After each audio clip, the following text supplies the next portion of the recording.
గెలిచినాకంటే జగన్మోహన్ రెడ్డి గారు అంతు చూస్తాడంటే చంద్రబాబు నాయుడు అనే వ్యక్తి మన జైలుకి వెళ్ళావు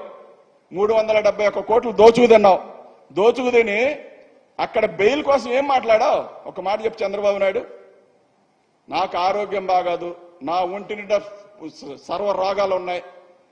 లేని రోగం నాకు లేదు చివరికి మొలలు కూడా బయటపడ్డాయి అని చెప్పి నువ్వు బెయిల్ తెచ్చుకున్నావు చంద్రబాబు నాయుడు ఆయన అంట వీరుడు బయటకు వచ్చి బాబు భవిష్యత్తు అంట ఆయన షూరిటీ అని చెప్తా ఉన్నాడు 10 మంది షూరిటీ ఉండి 100 మంది లాయర్లు పరిగెత్తే నీకు బెయిల్ వచ్చింది రాజమండ్రి సెంట్రల్ నుంచి బయటకు వచ్చావు నువ్వు నీదొక బతుకు నీ రాజకీయ జీవితంలో నీ చరిత్రలో నీతిగా ఈ పని చేశాను నీతివంతమైన పాలన చేశాను నీతిగా నేను గెలిచాను అని చెప్పే దాఖలాలు ఎక్కడైనా ఉన్నాయా ఏనాడైనా పార్టీ ఎవరిది ఎన్టీఆర్ది కొట్టుకొచ్చి సీఎం సీట్ ఎవరిది ఎన్టీఆర్ది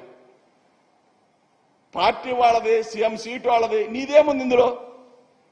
ఇంకా ఏమి తెలియనట్టుగా ఆయన చంపి మళ్ళీ ఆయనకు దండేస్తా ఉంటావు బాలయోగ్ గారు ఎలా చనిపోయారు మాధవరెడ్డి గారు ఎలా చనిపోయారు నీకంటే నరహత్య చేసేవాడు ఎవడన్నా ఉండడా రాజకీయాల కోసం నీ కొడుకు భవిష్యత్తు కోసం ఈ రాష్ట్రాన్ని తాకట్టు పెట్టావు చూసావా అది ఎప్పటికీ ప్రజలు మర్చిపోరు రాజశేఖర రెడ్డి గారు లేకపోయినా రాజశేఖర రెడ్డి గారు చనిపోయినా ఆయన కొడుకుని ముఖ్యమంత్రిని చేసుకున్నాడు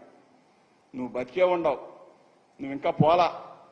నువ్వు ఉన్నా పోయినా లేకపోయినా నువ్వు మాత్రం నీ కొడుకుని ఎమ్మెల్యేని చేయలేకపోయావు ఏదో ఒక రకంగా ఆశ తీర్చుకోవడానికి అడ్డదారులు 3 శాఖల మంత్రిని చేసుకున్నావు ఇది నీ బతుకు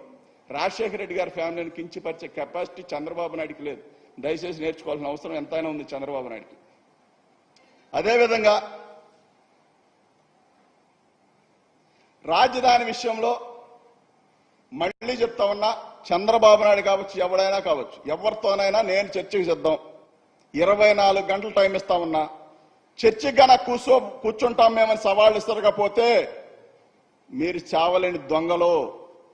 చావలేని సన్నాసులు మీరు చావలేని వ్యక్తులుగా మిగిలిపోతారు 24 గంటలు టైం